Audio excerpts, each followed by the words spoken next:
My name is John Passfield, and the title of this reading will be Emily Bronte, Video 4, The Planning Notebook. This is my novel, Emily Bronte, More, Myself Than I, a novel by John Passfield. That's a sketch by the historical Emily Bronte of herself. In this video, I'm going to read from the Planning Notebook, which I wrote while planning and writing the novel. The title of the notebook is Planning Emily Bronte, More Myself Than I, and it can be found and accessed for free on my website, John Passfield, all one word, small letters, .ca. It covers a span of 13 years from 2006 to 2019, from the first note on the topic of a poetical novel with the three sisters rotating as main characters to the point where I had a complete rough draft with Emily as the main character and her sisters as image patterns in her mind. Now, the novel is 52,000 words, and the notebook, the book that allowed me to write the novel, that helped me write the novel, is 80,000 words. In this reading, I'm going to present 5 passages from the notebook as a sample of what that notebook contains. So here's the first passage, very early on in the planning.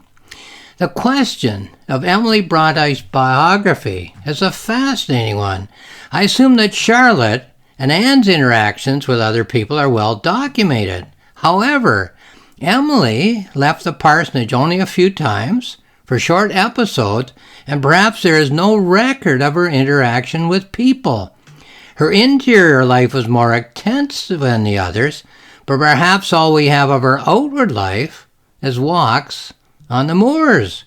She did beat her dog with her bare hands and refused medical treatment when she was dying, but I'll have to read the biographies to see what image queries are available for Emily. Charlotte was also very intense, as Jane Eyre shows, but she interacted with other people in a known way, Mr. and Mrs. Heger, etc. I assume that Anne's actual life is also documented enough to be an image quarry. So I was thinking of the 3 sisters rotating as main characters, chapter 1, Charlotte, chapter 2, Emily, chapter 3, Anne, and then starting again. But I wondered if I had enough information about Emily, the girl who nobody knew, nobody wrote about, and who didn't write about herself. Okay, the second passage. We all have high ideals and lower level reality in our lives. The Bronte ideals were higher, purer, and perhaps less realistic than most. The Bronte reality was perhaps lower than most. A son and brother was a wastrel, drunk and drug addict. But the other side was the closeness of the family unit. Branwell accepted, ? And post-novel Charlotte's lionization as an author, etc. This will work well. It is the Hemingway theory expressed in images. Number 1, Scott Fitzgerald and others as an image to Hemingway. Number 2, Scott Fitzgerald as a real person in the same room as Hemingway, but unnoticed and uncredited. So some people we think of as images, as myths. We don't even think of them as people. They have an actual life outside of the one we know about or care about. Are both portraits of Branwell unrealistic, unfair?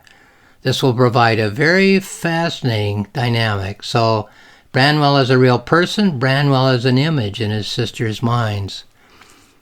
The novel will be packed tight with imagery of the sisters' lives and their literature. The dynamic is complex. The cliche would be that it's important to discount one's idealistic fantasies and face reality, but the better idea is that we need both the ideal and the reality in balance. So that's the second passage from the Bronte notebook. Here's the third passage. I like the title, The Bronte Sisters, The Wish for Wings. Well, here's the title as it evolved. This title, The Bronte Sisters, I was thinking of 3 sisters rotating. The Wish for Wings, I didn't use. It's from a letter by Charlotte and captures a tension that intrigues me in the Brontes, including Branwell.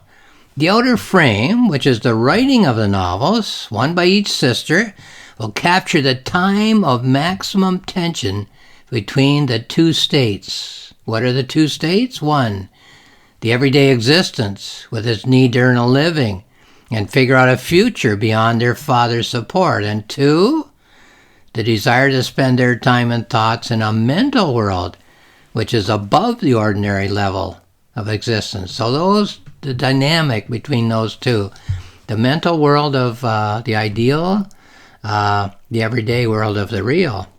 Until now, they've had a separation. One, trying to establish a future as students of useful skills, as governesses, and as teachers with its failures and disappointments. And number two, writing the Gondel and Angrian stories and poems, which provide mental satisfaction, but no practical solution to their needs. At this point, the sisters are trying to combine the two, the ideal and the real. The writing of the novels will provide, if successful, number one, a source of income to augment and then replace their father's support. That would be realistic. Your novel sells, you earn money. You can support yourselves if your father, getting older, isn't able to support you anymore. Two, provide a mental world in which they can live above their everyday world. You write a novel, it's about a fantasy love affair, say Wuthering Heights. That's wonderful. You're expressing yourself in idealistic imagery, using characters who are mythical. Wouldn't it be nice if that worked?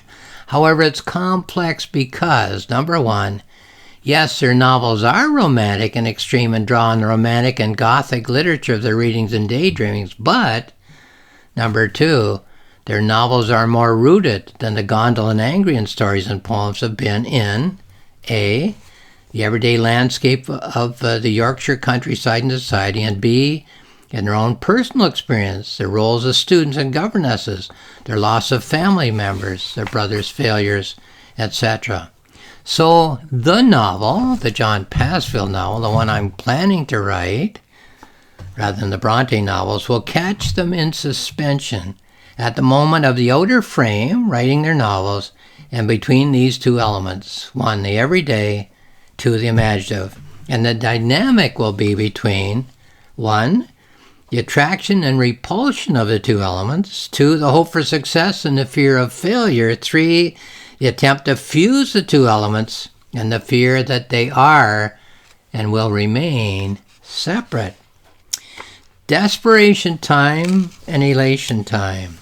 Number one, what if this venture fails? Oops, turn the page here. Number two, what is happening to Branwell? Number three, what's happening to Father? Four, what if we three must be separated again? A great fear for the Bronte sisters. What if the novels fail of acceptance by a publisher? What if the novels fail of acceptance by the public? So hopes and fears at this moment that I'm at wherein I'm going to set the novel, this moment of the novel's placement. Trepidation over the sense that they're turning from writings that express their thoughts in a form which is far from their everyday living and experiences to writings which express their thoughts in personal and therefore private detail. Again, 4 points. 1, do we want to face these experiences? 2, what do we want to show or tell? 3, what above all do we want to know? 4, are we evading or are we facing the core of our everyday selves? Perhaps the questions are all in the we form. The Bronte sisters are hardest on themselves. Perhaps this is where they are unified. So different personalities, but all having that Bronte sense of living in a fantasy world, but facing the fact that it isn't jiving, connecting with your real world. A father who's getting older, your only source of support, or a younger brother who's not going to be a help in the future and is going to be a burden. Not forgetting that at all. Facing that as your real world. Okay, here's the 4th segment from the planning notebook, the Bronte planning notebook.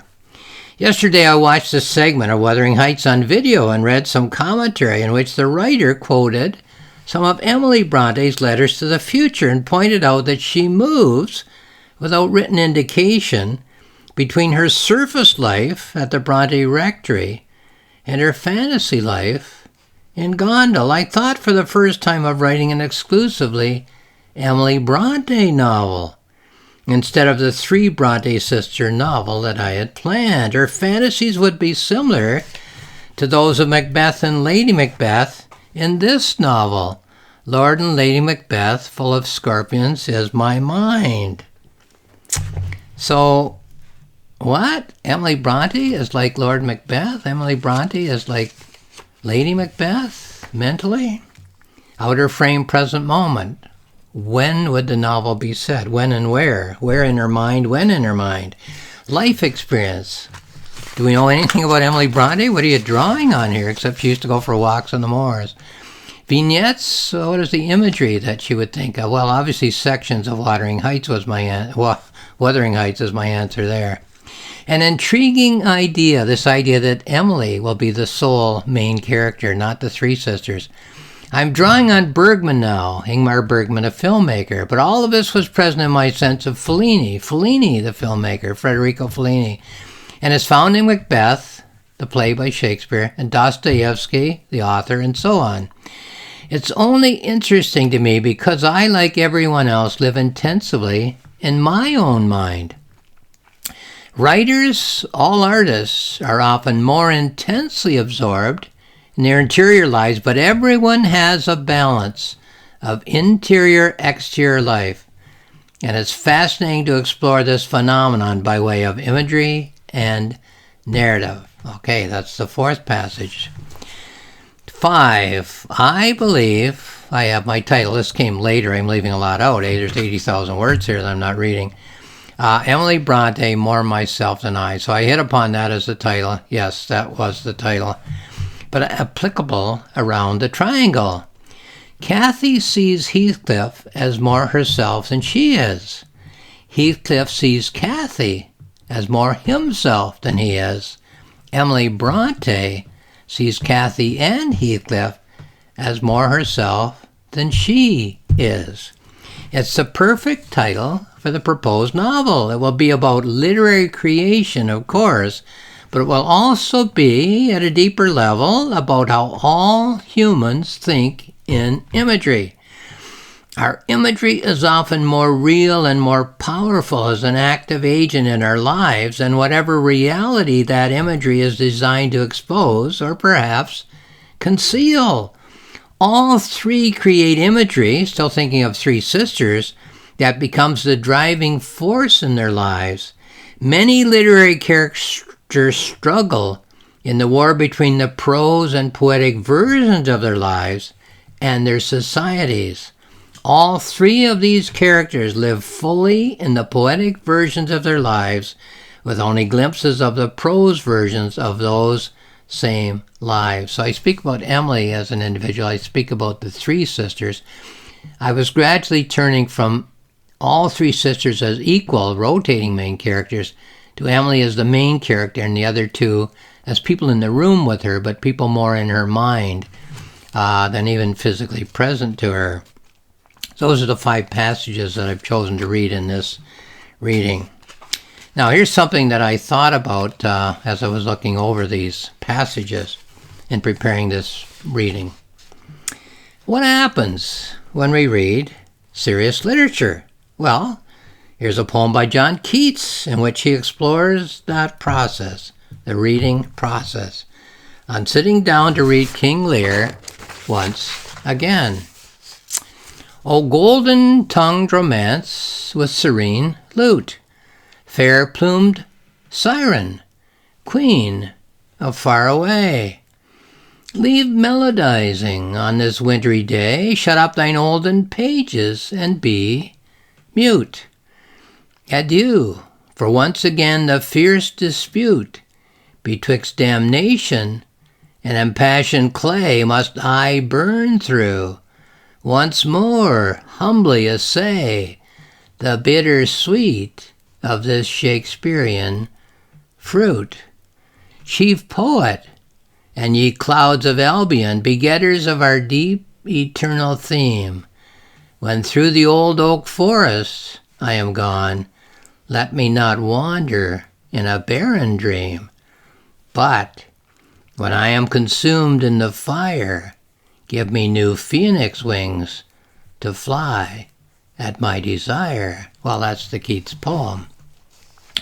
So what is Keats exploring in this poem? Well, Keats realizes that after reading a serious item of literature, after taking the imagery of that book, that poem, that play into your mind, and interlaying it with the imagery of your own life experience, you are never the same again. He realizes that some images and some image patterns, even some whole play image patterns, interlayer with our own life experience image patterns as a reading response to the imagery of that poem, novel, or play. And that is why John Keats is sitting down to read King Lear once again. To put it bluntly, Keats is setting out knowingly to refresh, to replenish, to restock his mind, his brain, his sensibility with the imagery of the play King Lear. An item of serious literature is an aid to thinking. It is a device for expanding the capacity of the mind to think and to feel.